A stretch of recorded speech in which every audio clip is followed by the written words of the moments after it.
July's numbers are in and the market is starting to shift again. July gave us a few interesting changes across the market, and I think the biggest one is inventory. We spent a lot of time this year talking about how much inventory is out there and how much choice buyers have had. But in July, we actually started to see that number come down. Across the York region, there are about 5,580 active listings at the end of July. That's down 3% from June, but what's more important, it's almost 11% lower than July of last year. In fact, we've now had 5 straight months where active inventory has been lower than the same month in 2025. Now, I wouldn't call inventory low. There are still a lot of homes available and buyers definitely have options. But this is something we're going to be watching very closely heading toward the fall market. When we zoom in on Newmarket, Aurora, and East Gwillimbury, there were 182 sales in July with an average sale price of just over $1,090,000. Homes took an average of 33 days to sell, and only about 13% of homes sold above asking. But what's really interesting is how different the 3 towns looked. Let's start with Newmarket. There were 76 sales in July, which was down from 93 in June and 96 last July. The average price came in at $969,000. That's down about 5.6% from June, but that's almost exactly where it was this time last year. And that's an important distinction. A monthly drop can look very dramatic, but when we compare it to July from the previous year, Newmarket's prices were relatively flat. Homes took an average of 29 days to sell, and about 78% of homes sold below the asking price. So buyers have negotiating room, but that doesn't mean nothing is selling. The busiest Newmarket price range was between $1 million and $1.25 million, followed closely by the $800,000. Now, let's move over to Aurora. Aurora had 60 sales in July. That's down from June, which isn't unusual as we get deeper into the summer, but it's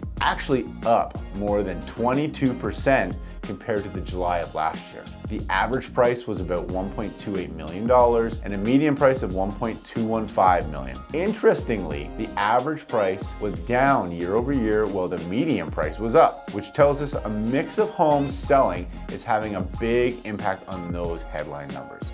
That's why we always caution people against looking at one average price number and assuming that's exactly what happened to the value of their home. Homes in Aurora took about 38 days to sell, and almost 9 out of 10 sales happened below the original asking price.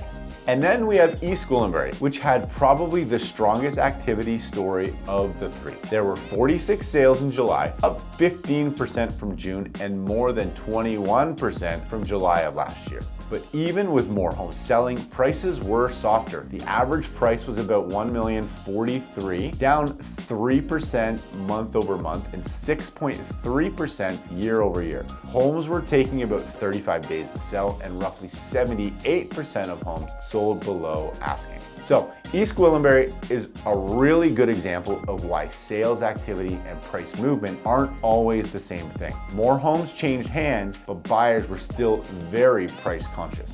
So what does this all mean if you're thinking about selling or buying? For buyers, you're still in a pretty favorable position. There's choice, homes are taking longer to sell, and the majority of properties are selling below asking. That gives you time to compare options and, depending on the property, potentially negotiate on price and terms. For sellers, the market isn't dead, but buyers aren't forgiving right now. They're comparing your home with everything else available. And if you're priced noticeably above where the market sees the value, they're often just moving on to the next property. That's why pricing and presentation are so important in this type of market. You want to be positioned properly from day one, rather than chasing the market after you've already been sitting for a few weeks. And finally, the number I'm going to be watching as we move through August and into September is inventory. If inventory continues to come down while buyer activity picks back up after the summer, we could start to see the balance shift a little. But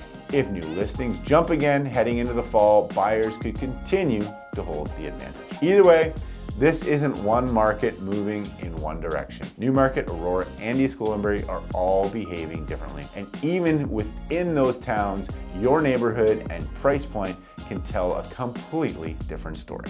So if you're thinking about making a move this fall and want to get an idea what the numbers actually mean for your home, reach out to us at the Toombs Team. If you'd like to get a full breakdown of this month's numbers, charts, and community insights, we put together the newest edition of TheMarket York Region Real Estate Report. Visit toombs.team/TheMarket to download your complimentary copy. And if you're wondering what your home may be worth in today's market, we'd be happy to provide you with a complimentary and honest home evaluation to help you plan for your next move with confidence. Visit toombs.team/value or reach out to any member of the Toombs team. We'll see you next month.